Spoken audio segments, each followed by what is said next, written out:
वंदे मातरम दोस्तों। YouTube channel मैंने इसलिए खोला था क्योंकि देश की मीडिया नहीं दिखा रही थी। उसके बाद जब मैंने सारी बातें रखी तब मुझे पता चला कि इसमें कोई आपकी मदद नहीं करेगा सिवाय मंत्रियों के। कुछ लोग बोलते हैं, बोला यार मिलिट्री में एक डिसिप्लिन होता है। बिल्कुल डिसिप्लिन होता है। डिसिप्लिन हमें बचपन से ही सिखाया जाता है। जब हम भर्ती होते हैं तभी से हम डिसिप्लिन 11 साल तक हमारा डिसिप्लिन बरकरार रहता है। 11 साल बाद अगर सिस्टम में कोई गड़बड़ी हो रही है या कुछ देश में जो जवान है उसके ऊपर कुछ चीज़ें हो रही है, जैसे मेरे ऊपर हुआ, तो मैंने जब आवाज़ उठाया तो मुझे अनडिसिप्लिन के नाम पे घर भेजा। इसलिए मैंने छोटी सी मांग रखी थी, ज़्यादा नहीं। मांग क्या थी? पहली मांग, जिन जवानों को देश सेवा से निकाल दिया गया है उन जवानों को आर्टिकल 21 के अनुसार राज्य सरकार उनको आदर सम्मान दे, छोटी मोटी शासकीय नौकरी दे। क्योंकि जब जम्मू कश्मीर में मैं तैनात था, अगर न्यूज़ पढ़ोगे, कुछ आर्टिकल पढ़ोगे, हमने देखे भी, पोर्टर का भूमिका निभाते हैं। जब ऑपरेशन चलता है कुछ चीज़ों का, जो जिंदा आतंकवादी टेररिस्ट सिलेंडर कर देते हैं वो पकड़े जाते हैं, तो ऑपरेशन में सहयोग करते हैं और वो पोर्टर की भूमिका निभाते हैं। उनको पेंशन तक मिलती है, उनको पैसा तक गवर्नमेंट देती है, उनको सरकारी नौकरी तक मिल जाती है। तो हम जवानों ने 10 साल 12 साल अगर कुछ सर्विस किया होगा और उसमें आप बोल देते इनका डिसिप्लिन ठीक नहीं, तो उनको ज़िंदगी भारत में जीने का अधिकार तो दे दो, उसको बाहर कोई नौकरी तो करने का अधिकार दे दो। ये चीज़ मैंने मांगी थी, पहला पॉइंट। दूसरा पॉइंट था कि अगर जवान झूठा, उसको आप बोल रहे कि इसका डिसिप्लिन ठीक नहीं, ये झूठी चीज़ें करता रहता है, तो इस बारे में जब उसको आप पनिशमेंट देते हो, कोई भी जवान को पनिशमेंट देते हैं, अभी भी 1950 एक्ट के तहत जवानों को पनिशमेंट दिया जाता है।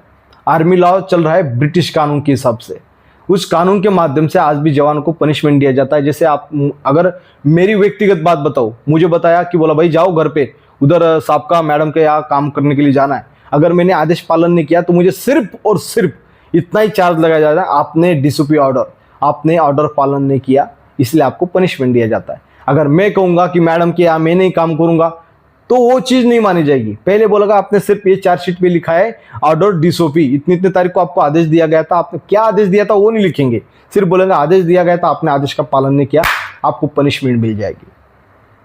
तो इसलिए मैंने मांग की थी दूसरी डिमांड में कि जब आप पनिशमेंट देते हो अधिकारी जवानों को, तो उसके वीडियो ऑडियोग्राफी हो और एक कॉपी जवान को दिया जाए, एक कॉपी आपके पास रखा जाए ऑफिशियली, ताकि दूध का दूध और पानी का पानी हो, ताकि किसी भी जवान को गलत पनिशमेंट ना मिले। फिर आता है तीसरा पॉइंट, जब जवान को आप निकाल देते हो, आप सोचिए नेता लोगों के ऊपर कितने कितने केसेस होते हैं। एक दिन के लिए नेता बन जाता है, जिंदगी भर के लिए पेंशन मिलता है, 2-2 लाख तक पेंशन मिल जाती है। फिर हमारे जवान ने 10 साल 12 साल अगर सेवा की है, अगर आपने डिसिप्लिन के नाम पे उसको निकाल दिया तो उसको एटलीस्ट पेंशन तो दे दो, उसने तो देश की सेवा की है ना। 10 साल 12 साल कोई बहुत बड़ा क्राइम तो नहीं करके आया है, किसी का मर्डर, किसी का रेप, इस तरह का तो काम नहीं किया ना उसने।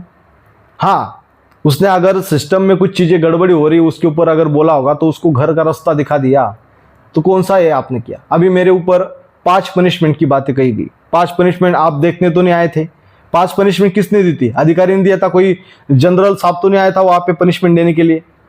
जनरल साहब को मैंने लिखित पत्र भी दिए, शिकायत भी दी है, फिर भी कुछ नहीं हुआ, पर पनिशमेंट मिल गई नीचे लेवल में।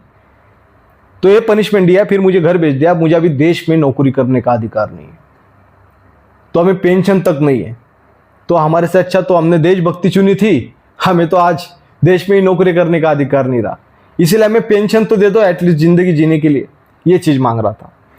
फिर आती है आपकी बात की एएफटी, हमारे आर्म फोर्सेस ट्रिब्यूनल कोर्ट है मिलिट्री का, एएफटी, वहाँ पे रिटायर हमारे जनरल, मेजर जनरल, वो भी उस एडवोकेट की बदौलत पे उस तरह बैठे रहते हैं।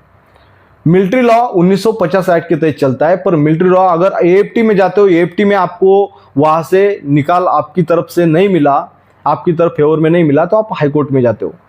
तो हाई कोर्ट में जाना ही तो पड़ता है। मतलब कोर्ट जो है प्रक्रिया सेम है, पर कोर्ट का अलग अलग है सिस्टम। कोर्ट में आप एएफटी जाना, प्रोसीजर फॉलो करना पड़ेगा, फिर आप हाई कोर्ट में जाओगे, हाई कोर्ट से आपको नहीं मिला, फिर आप सुप्रीम कोर्ट में जाओगे। ये सारी चीज़ें, ये एक प्रोसीजर है, उससे जाना ही पड़ेगा। तो इसके लिए मैं चाहता था उसमें सिविल स्टाफ हो, ताकि निष्पक्ष जांच हो।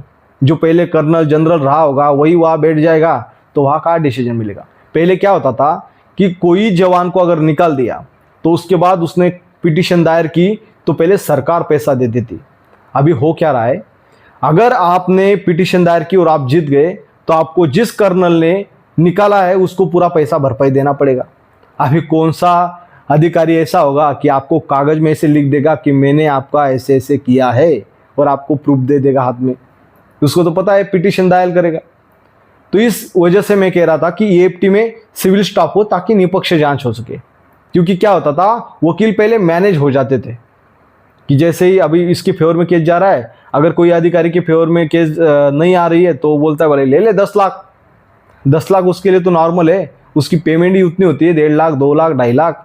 हमारे क्या सिपाही रामू की अभी नया नया रिक्रूट होता है तब हमें 22, 23, 25 हज़ार तक मिलता है हाथ में पैसा अग्निवीर को, और जब सर्विस बढ़ती है थोड़ा थोड़ा 50, 60 हज़ार तक जाते हैं हम। ये सारी चीज़ों की मैंने बात रखी थी। तो डिमांड क्या थी फिर से मैं बता देता हूँ। पहली डिमांड थी कि जिन जवानों को देश सेवा से निकाला है उनको भारत में जीने का अधिकार होना चाहिए, उनको भारत में रहने का अधिकार होना चाहिए, जैसे कि उनको पूर्वक किसके अनुसार उसको राज्य सरकार आदर सम्मान दे, जो जिम्मेदारी सरकार की होती है। पहली बात ये। दूसरी बात थी कि जब अधिकारी पनिशमेंट देते हैं मिलिट्री में तो उसकी झूठी पनिशमेंट किसी जवान को ना मिले, इसलिए उस वीडियो ऑडियोग्राफी हो एक कॉपी जवान को दिया जाए, क्योंकि सुप्रीम कोर्ट का भी एसक्यूट को एक वीडियो ऑडियोग्राफी का प्रावधान है देने का। मतलब दूध का दूध पानी का पानी उधर ही हो जाए। फिर आता है आपका तीसरी बात कि एएफटी में सिविल स्टाफ हो ताकि निष्पक्ष जांच हो सके। इतनी छोटी सी मांग थी हमारी, बाकी कुछ नहीं था। और जिन जवानों को निकालते उनको एक सर्विसमैन का दर्जा दे, ताकि वो जवान जब घर आता है तो लोगों के सामने ये ना बोले कि मैं फौज में नहीं था। वो सीना ठोक के बोलेगा कि हाँ मैंने 10 साल 1 साल 12 साल कुछ भी सर्विस किया हो तो सीना ठोक के कहेगा कि मैंने भर्ती में देश सेवा की है। वो ये गर्दन झुका के बात ना करे मैं देश सेवा में नहीं था, क्योंकि उसका सम्मान पे ठेस पहुँचती है। ये चीज़ मैं मांग रहा था। अगर आपको लगता है ये जायज़ है तो इस वीडियो को ज़्यादा से ज़्यादा शेयर भी करें और जवान का साथ दें। इंकलाब जिंदाबाद, भारत माता की जय।